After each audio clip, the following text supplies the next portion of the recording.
Greetings, fellow quitters, and welcome back to the CMDQ podcast. We're your hosts. I'm Maari Casey. And I'm John Pelfrey. Today's show is all about money, not just how to hang on to it or make more of it, but the emotional side.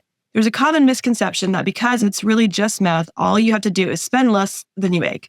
But I think if we're honest with ourselves, some really deep-rooted feelings, fears, and beliefs strongly influence how we handle our finances. We're going to be exploring how to start acknowledging what mental baggage around money looks like, because, of course, we all have it. And a little bit later, we'll bring in financial therapist Jillian Knight, who's going to help us unpack it a little bit more. So, John, what is one thing you wish you could go back in the past and tell yourself about money? Save a bunch of it while I was young. Yeah. It's pretty simple. The power of compounding interest is real and it works. Just put some money in the bank, put it in a nice, index fund or something like that, and pretend like it doesn't exist. That would be my advice. Yeah. And buy Apple stock. Go back and buy Google and Apple and Facebook and I don't know, any of the other Tesla. Yeah. I mean, sure, there would be all that stuff. Like, go buy all the hits, but I mean, even just more general than that is like, don't try to be too smart or get too cute about it. Like, do the basics first, and then you can get fancy and cute with a small amount of your money. But if you don't do the basics, save, put it away, ignore it, pretend like it doesn't exist, all that. If you use it as a sort of a piggy bank that you can go back into, that's where you lose that opportunity. It's that opportunity cost of all that compounded interest over years and years and years. And even if it had just been like a couple $1,000s or whatever that I just ignored, and that would have made a huge, huge difference here, 20, 25 years later. It's also kind of funny that I took a financial planning class in college as a business major, and I had all the information in my head. I just really didn't put it inside my heart. Apply it. Yeah. You're like, I know what I'm supposed to do. Oh, I remember the first time I got a real job and signed up, I got a 401k and talked to you about withholdings and all that stuff. And I was just like, I'm pretty sure I know I started a 401k, but I did zero research on anything. I was just like, And you think about those kind of small decisions that you make at a young age and makes such a huge difference over the course of time. And so, I think that's something I would tell myself is like, pay attention early, learn those basic things early, put it into an IRA early. I was thinking about that scene from Back to the Future too, where he goes and he steals the atlas or the almanac for the year, what is it? I forget what year it was, and the future, and it's how he's going to play the stock market. I was like, man, I could do that. Yeah. I mean, I got hit with the 2008 financial crisis like everybody else that's sort of in our generation, and that hit me hard because I had to cash out my 401k that I'd started to make money in my 20s in order to pay some bills, and man, I just wish that I'd never had to do that. But the other side of that is I needed it to, keep paying my bills and to keep my house. So, you do what you have to do in times of financial crisis. But that was a tough one. So what is, if you're thinking about your past and kind of going back, is there a person that you can think of growing up that really influenced how you perceived money, kind of what you did, what was important, how much you would spend or how little you would spend? Or is there a person or people in your life that you can point to? I mean, obviously your parents, my parents had an impact on me. My grandparents had an impact on me, all in different ways. Money was not really talked about in our house a whole lot. It was just kind of a thing that we, used to buy groceries or whatever, but it wasn't a conversation a lot around how to save, how to prepare for retirement, how to do any of those types of things. I think that's just a product of sort of the time that I grew up in, where you didn't talk about money. You just didn't have that conversation with anyone. You didn't talk about it with your friends, with your family, with your coworkers, with anyone. That was just a taboo subject. It was taboo. Also back in the 80s, you really didn't talk about politics in public as much as you do now, as an example.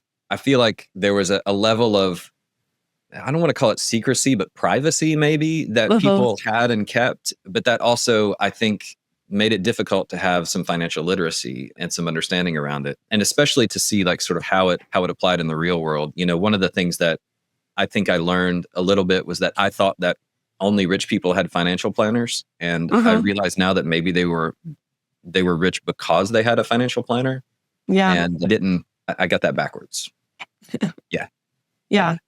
Well, I think it's like I grew up thinking that people who had money were bad and greedy, as opposed to just maybe they were generous and had done something big or whatever. And, and I think that's something, that idea has definitely formed a lot of problems as far as building a business and understanding things, and also looking at how people, because you like see somebody who's driving a fancy car or, has a big house or whatever. In my mind, I just default to like, they must be a bad person. They're probably, not paying for anything and, just, and it's like all those things growing up now that I think about, and how if I wasn't paying attention to them, that can directly impact my ability to like grow the business and think empathetically towards people no matter where they are, but also just be generous and be like, okay, well, I can also donate and share at every single level.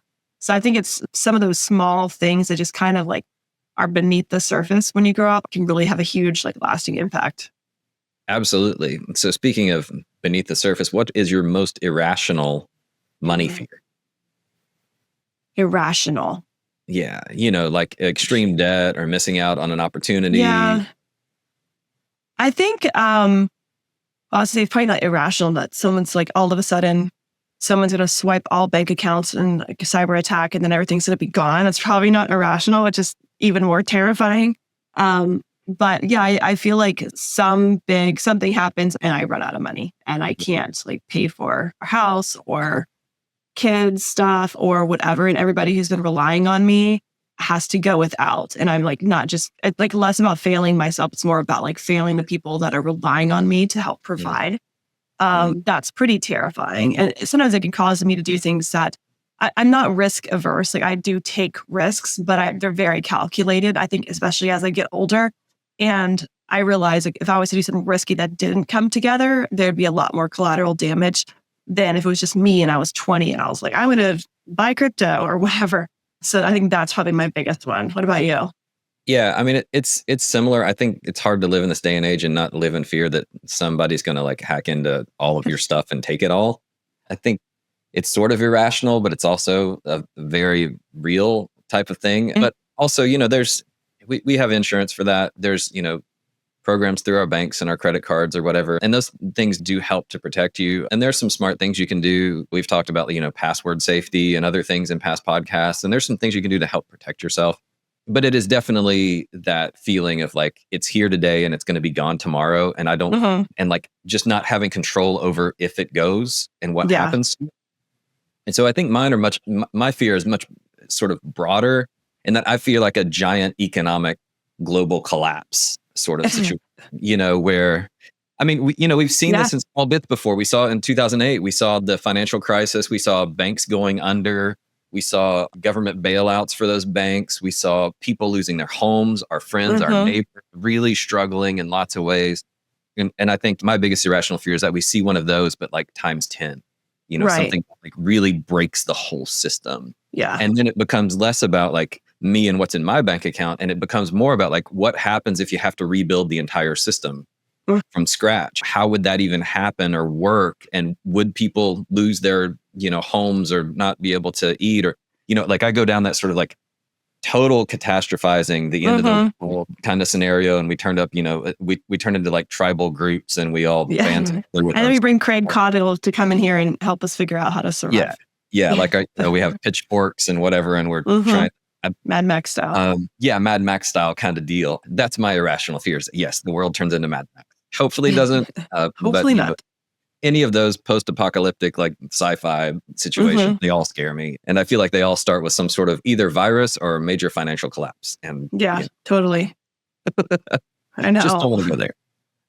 Yeah, absolutely. So how has your relationship to money changed over time as you've gotten older, gotten more established? You've now built a business that's been running for 10 years. So obviously you may have started in a situation where you were dependent on someone else to give you a paycheck, and then you went into the world of freelance, and then you started to get your own paycheck, and then you started writing paychecks for other people.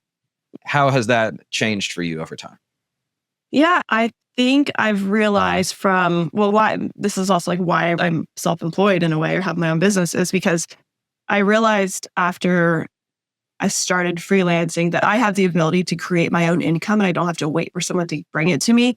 And so the fact that I could get money to work for myself by investing, by doing different things like that, by even thinking smartly on how I'm working with like subcontractors. Like I didn't have to change my time for money.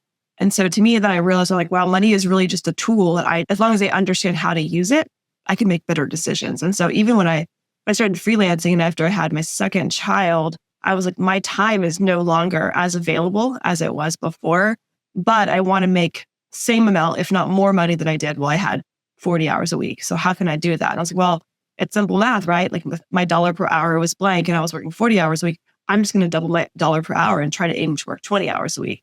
And so I started to really understand that money is math and it's basic understanding of how to make it work for you. And then if you run one thing and it doesn't work out, you just run a different problem.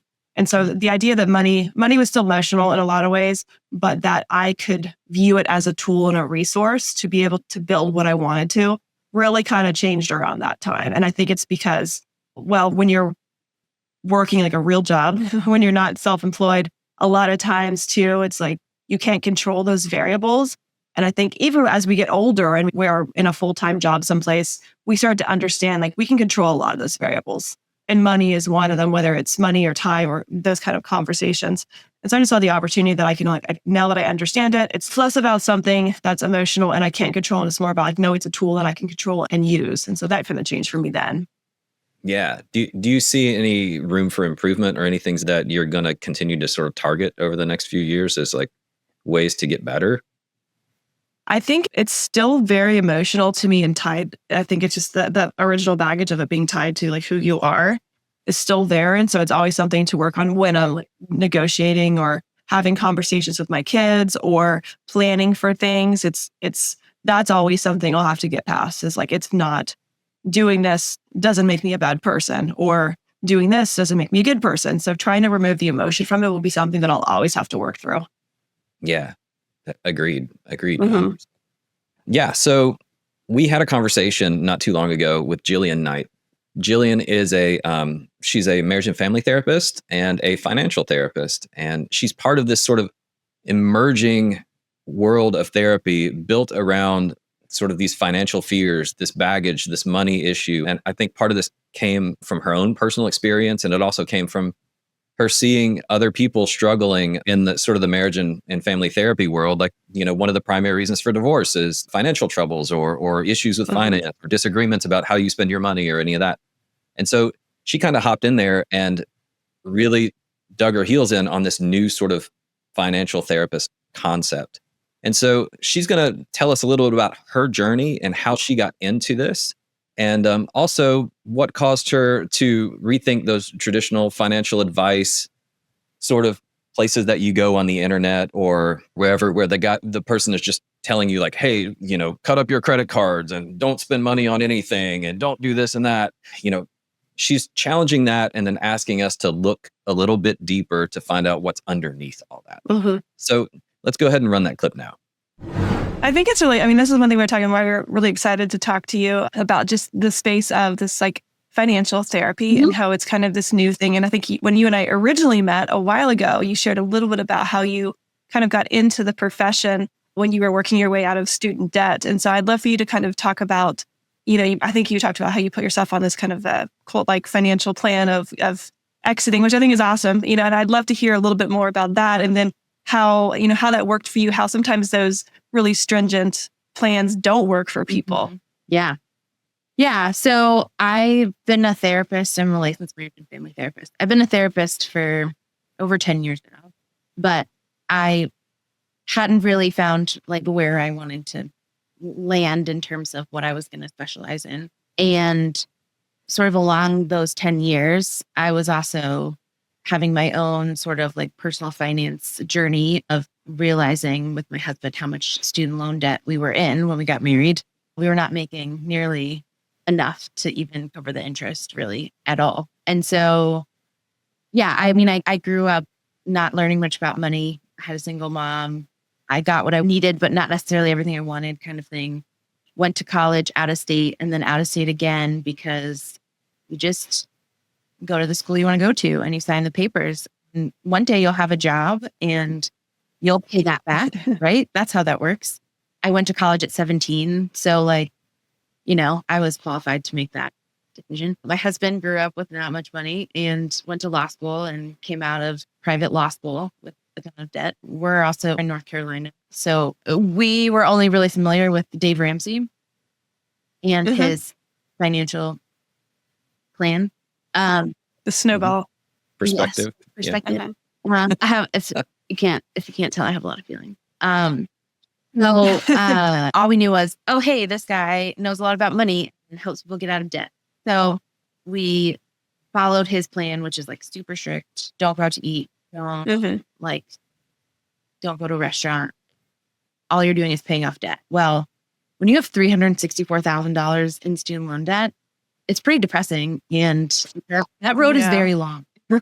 That's a lot of years of not enjoying life. We did it. We were strict about it for a good 2.5, 3 years, but then realized that there were other people, other sort of people in personal finance that were talking about other ways of managing money. And I was like, oh, like this is not the only way. There is a healthier, more balanced approach here.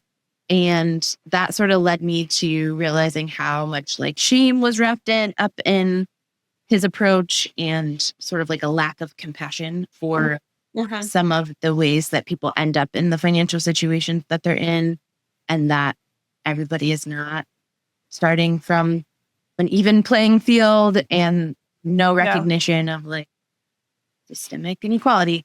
And so that led me to realizing some of the stuff that I internalized about being a woman and being like not good with money, that I probably wasn't going to make a whole lot, that like my husband was, supposed to be the provider of the finances, and that whole gender role expectation. And I discovered financial therapy sort of in doing my own sort of work because I'm a therapist. So I'm going to unpack all that stuff and realized, oh, I have internalized a lot of things that I'm in just sort of living out and not even realizing it.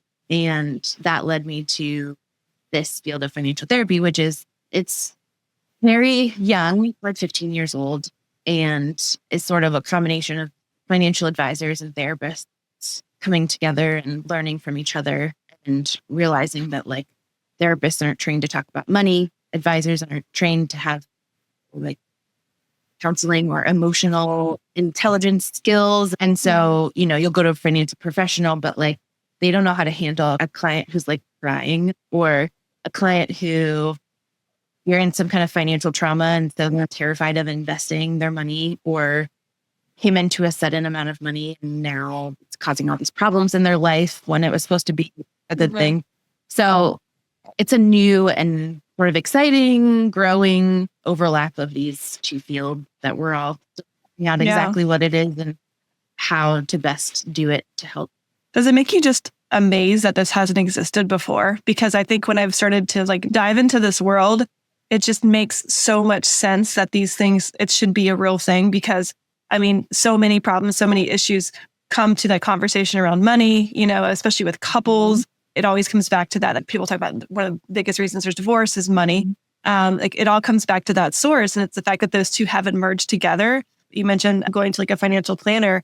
It's like you're making these huge decisions about where to save, where to spend. And if you don't understand your history of where you're coming at, why you're a little conservative to invest, why you're afraid to invest, and what that relates to, it's like, if you're not coming with that information, then you're in a place to make some really bad decisions or be taken advantage of in a really critical place.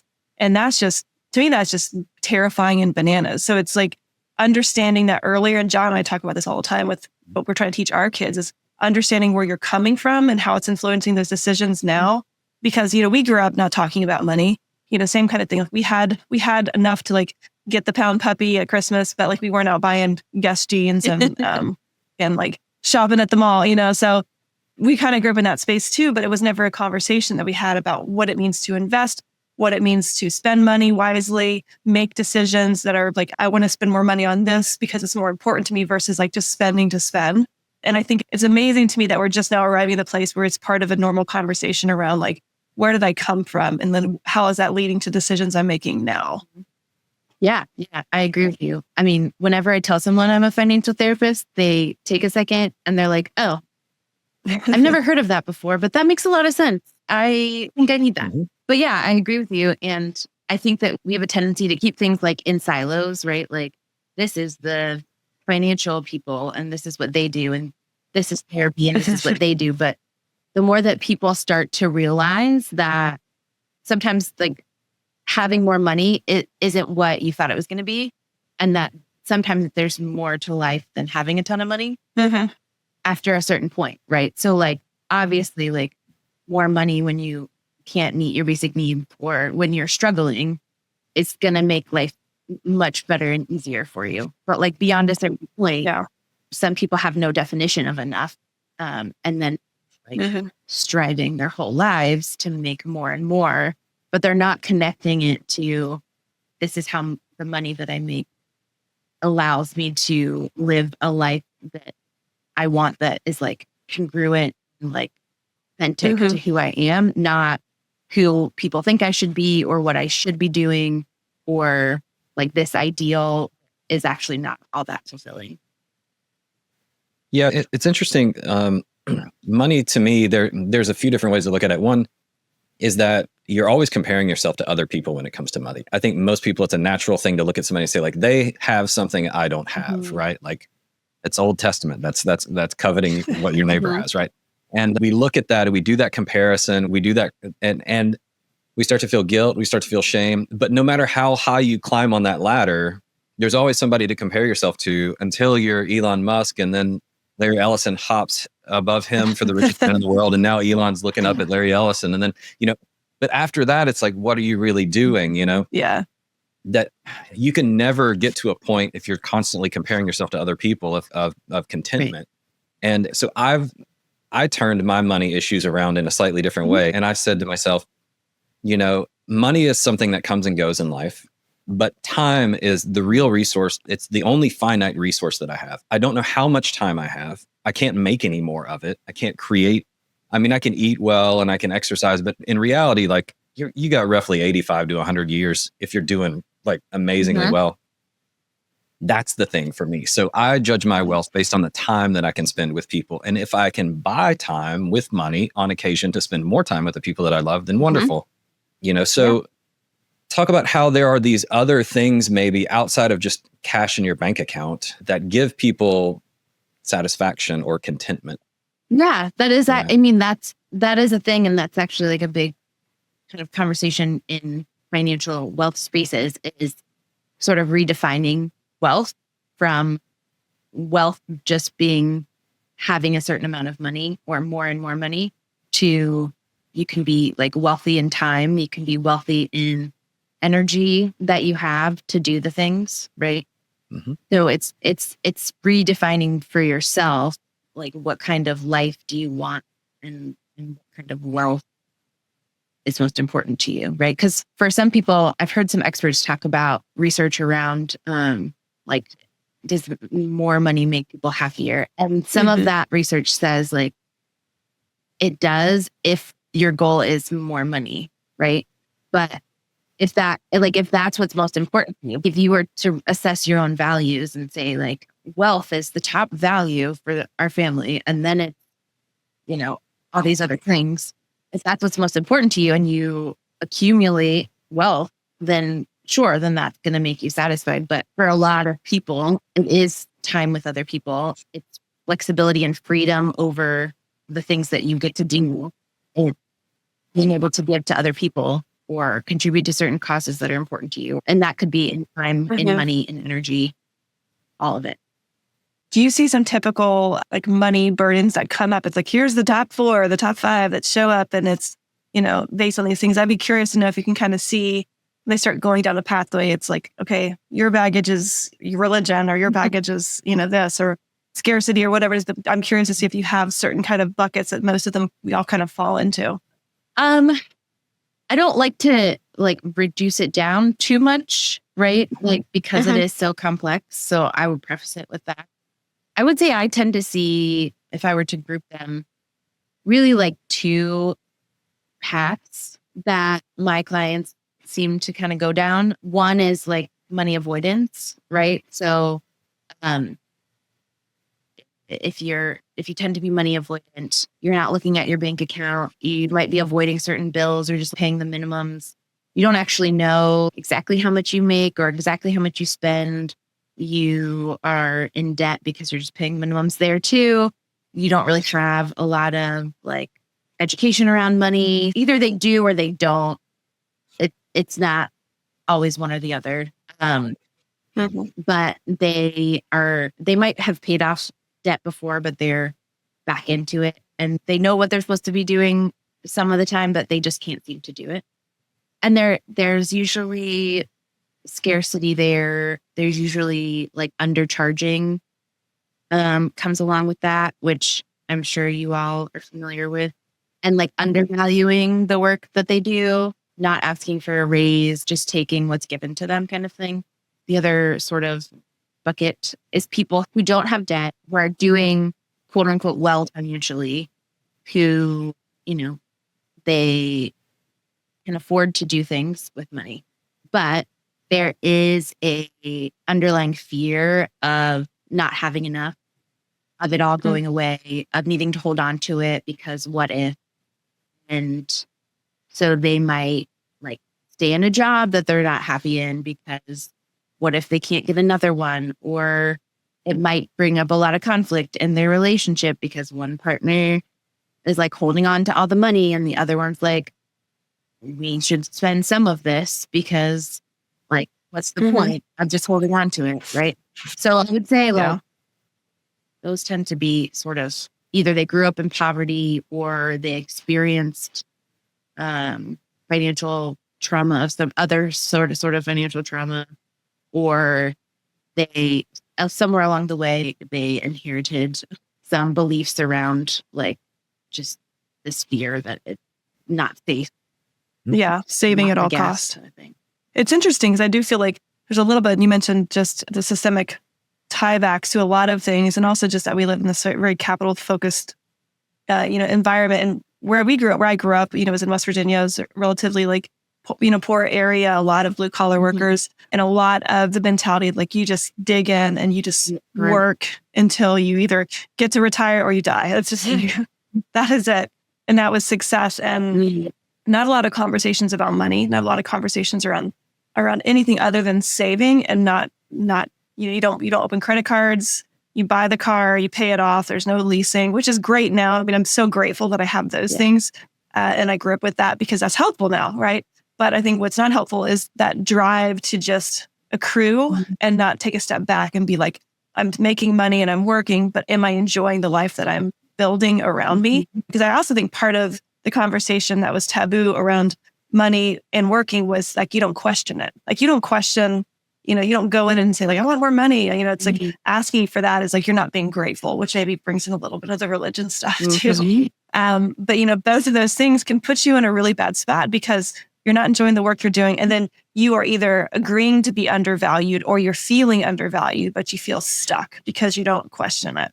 And we do see that a lot with people where they're kind of in this cycle. And it's funny because as you build your own business, you start to realize those limitations that are baked into the history that you have. And for me, it was just like, as I was starting to freelance, it was like, well, I want to make more money, but just like asking for more money seems like I'm kind of being a jerk. Like I'm lucky that they're even, letting me come in and design their logos. Like how dare I ask, And so, but then it limits you, it gets you stuck. And I've talked to a lot of people who are want to start nonprofits. And of course, the nonprofit idea is beautiful and it attracts a lot of people who have this really people-pleasing open heart. But then a lot of times it also attracts people who like undervalue and don't charge. And then I was like, you can't save the trees if your business isn't open in a year. You have to think about all that kind of stuff. So it's really interesting. And I think it's so important for people to do at an early age is to understand like, what are the things, like what's my environment? And then what could that limit me to doing? Because in one way, I'm very driven to like go. But then on the other side of things, a lot of the baggage that I brought in limited my ability to go. So it's like you can see there's this kind of friction point in growth due to the fact that I was bringing all this stuff that I wasn't thinking through, I wasn't thinking about. So just kind of like an underlying current. People pleasing. It all comes back to that, doesn't it? For the undercharging, it certainly does. All right, we're back for just a little bit before we run the final clip here. So, one thing that's missing from a lot of money conversations is the acknowledgement that we're working in some unfair and some broken systems.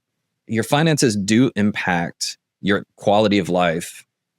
Jillian really wanted to get across in this next clip some advice on how to prepare our kids to have agency in their financial decisions and how to develop a healthy money mindset with our kids. So we're going to bring this conversation all the way down to that. What does the future look like? How can we help other people change their mindsets? So let's go ahead and run that clip now. I'm a financial therapist. I work one-on-one or two-on-one with couples. The work that I do is on the individual level, but it recognizes that these are individual issues, but they're all happening within larger systems. There's something to be said for like individual responsibility, right? I encourage people to think about they are responsible for their decisions that they make, right? And the options available to them or their circumstances are largely out of their control. And so I would say, I'm hesitant to necessarily focus all on the individual because I think what we really need is like some collective reimagining of the systems on a bigger level, but that's outside of the work that I do. And so what I can say is that blaming another group of people for your situation and not trying to, like allowing that to keep you from doing any sort of like personal work around that and improving your situation as much as you have control over, like that's not going to get you that's not going to get you anywhere, right? I think when you kind of claim, when you say I'm a victim of this situation, a lot of times that can be a way for you to stay stuck in something as opposed to like, I'm going to start making intentional decisions to get out of it, even though I'm here and it's a bummer. I need to move forward. Yeah. And you see this a lot too with, when a situation is unfair, which there's a lot of those unfair situations, especially related to money, especially related to systems that are broken. I see you college tuition with interest. That would be one. You can get stuck in that spiral as opposed to like starting to get out of it. And that can be you can get stuck in it forever. You can get stuck in it for years. And it's like, especially with the way that money's set up, you can't, if you're not getting out of it, you're getting further down, right? The interest is building, and that's a really dangerous spot. One thing I wanted to ask you was related to what you see with when you're working with couples and probably parents. What advice can you give? I'm a parent, John's a parent.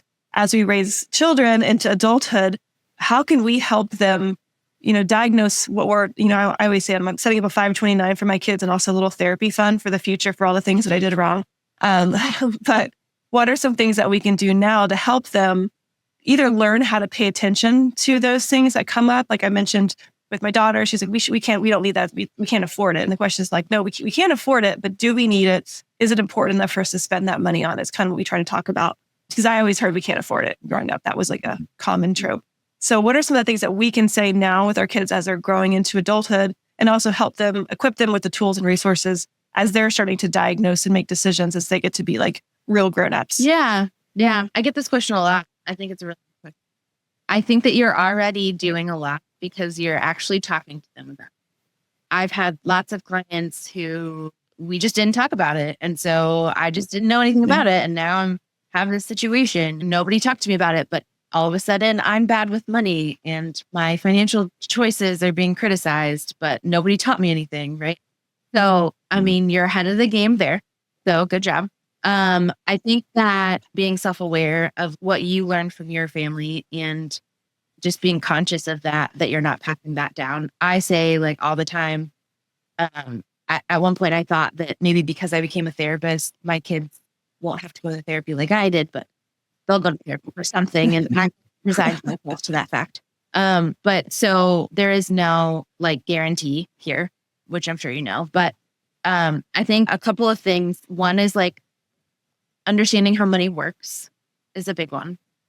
Mm-hmm. Helping them like understand what their values are and that money is meant to like be a resource for living the life that you are meant to live or want to live.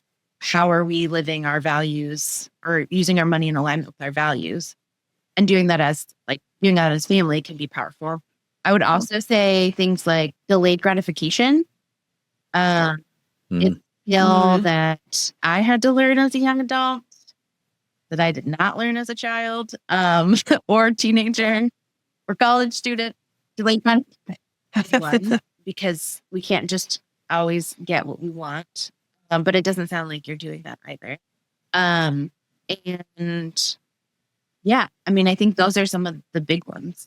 I think that's the delayed gratification is a big one. That's a good one. And it's hard because everything's so instant. I remember like the first thing, John, do you remember the first thing you ever saved up money and bought with your own money? I do not, but it was probably baseball cards. Just guessing. Mine was a pound puppy. And I remember I saved up all of my like Tooth Fairy money, and it seemed like it cost like $1 million. It's probably like $8 or something. And I remember going to the Kmart with all my like ones and quarters and being like, I'm taking this gray pound puppy and this is mine. And it was like such a moment of satisfaction and greatness. And I couldn't afford to get the pound puppy like clothing that went with it. So then I like figured out how to make my own, terribly. But yeah, I feel like those kind of like with my kids too, because we don't use cash anymore too. So it's a different world, and trying to find ways to like give them an allowance and teach them to, what we're saving for. It's hard to do in like a modern world because it's like, just swipe my debit card, or it's like, give me your birthday money and I'll put it on my card because you're going to Target. It's not as convenient. So it's like those little inconveniences, but that lesson is so important. And I did a thing with my daughter. I do it now every year for Christmas. They get an experience present, or they get two. And one of hers is always like shopping with me. So we do a shopping day, and inside the box is like little decorative things, and it's $100 bill. And I didn't do this intentionally, and so I can't claim that I like thought this through, but it's been so amazingly effective for her to hold cash, $100, and then to walk around and spend it, and to feel that like I'm going to break this $100 bill to get this whatever $10 thing. And then the decision making of like, I can get 2 things that I really want that are expensive, or I can get 50 cheap things or whatever that I'll probably lose interest in 6 months. So it's funny because it's like that's brought up so many good financial conversations just around being like, let's go shopping. And she's like, it's so hard to spend this. And I was like, yes. Wanting to like prioritize. Right. Yeah. I have my son is a freshman in college. So we are riding the train of college, paying for college right now. But we, send him off with some money in a checking account for him. And what's been really interesting, we're now a month into school, or a little over a month into school or whatever, and constantly comments on how expensive food is, because he's seeing every time he goes out to eat, it's like a chunk goes down and then another goes down. And he's like, just regular living expenses are a lot. It costs money to, a lot of money to go to Starbucks or what. I was like, yeah, it does. It adds up really, really quickly. And he's very good. He's studying international business. He wants to be a banker, and so he's next level. He's already. I mean, he's been trading stocks since with Coinbase. He started with crypto and a little bit of money, and he lost it really quickly. And we talked about that, and not getting attached emotionally to your, to your investments and all that, those types of things. But then, we got him Cash App and a parental Cash App, thing so that I could see where he was spending his money, and they had the ability for me to approve for him to invest small amounts of money into different stocks and things. Cool. And so he started that when he was like 16. Yeah. Cash Apps are actually really cool for parents to be able to monitor how their kids spend money and save money. You can transfer money in there. It's a bank account. It has a debit card. It has all the same things, but you can see it and you can see what's going on. And you can also give them the option to, buy and sell like micro shares of stocks and different things. And so he started to get interested in that. He started putting a little bit of money into this and a little bit of money into that. And he's like, oh, I'm making money and I'm not doing anything. This is really wonderful. I really like this. What more can I learn? And, and then he starts researching companies, and he starts telling me about these companies and what their profit and loss statement was last year and all this different stuff. He's like, I think this is undervalued. And that's cool. And so, but he got into it because he saw the power of passive income, one, and I think that everyone in his generation is looking for some version of passive income because they recognize that no matter how much money they make in a salary when they get out of college, it's not going to be enough for them to pay their rent and eat.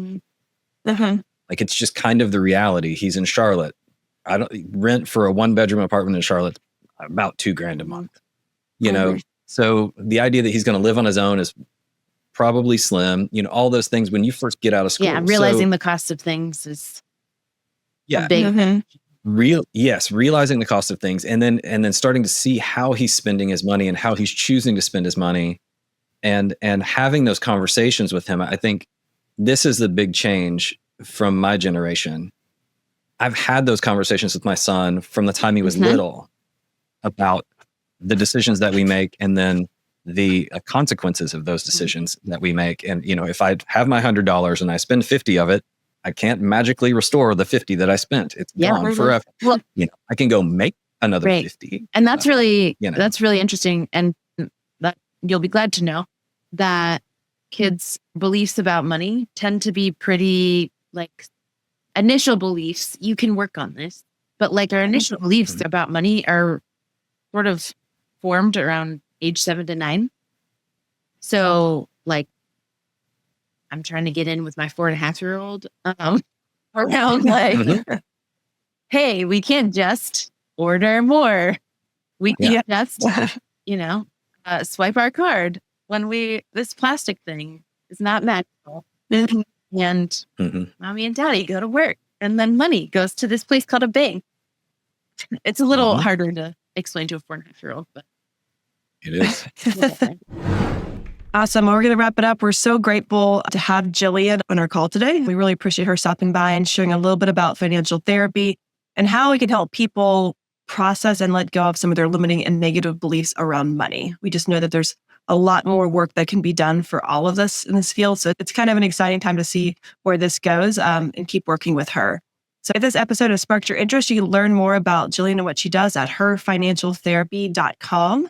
And until next time, I am Maari. And I'm John. And we're reminding you that quitters can win and winners can quit.